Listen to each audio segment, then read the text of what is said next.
they've feigned ignorance on the chats when confronted with these chats, saying that there was no mention of drugs in these chats, saying that they were it was not a reference to drugs but a reference to cigarettes. Now these are the details we're picking up from the Narcotics Control Bureau.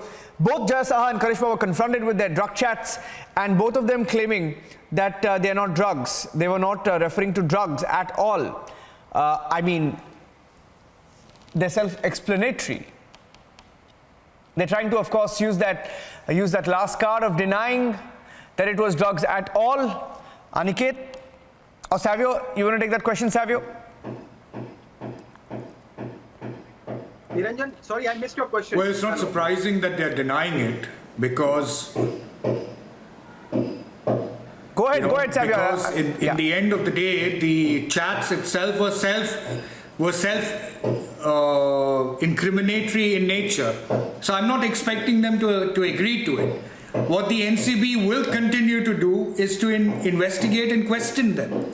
So they will deny it. In fact, you might have even the Bollywood stars denying it, because nobody is going to come out with the truth as far as drugs is concerned. Because if they do come out with the truth, they themselves will be responsible for the actions that will happen post that, because these are offenses.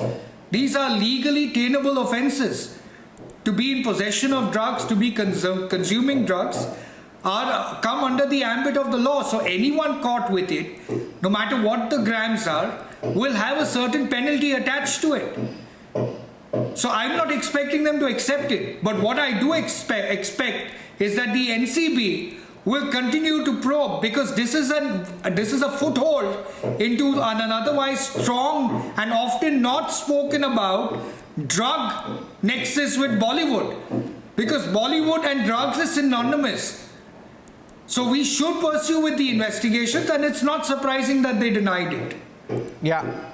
Aniket, I'm coming to you. I'll have to take a short break, but that's the breaking news update that Republic TV is getting you as of this minute, that Jaya Saha and Karishma Prakash is Deepika Padukone's manager, and Jaya Saha was also on that group, also Rhea's friend, and also Sushant's former manager. Now, all of these Quan employees are now trying to say that they weren't referring to drugs at all. We'll take a short break and come back with more details of the investigation. We're picking up more details.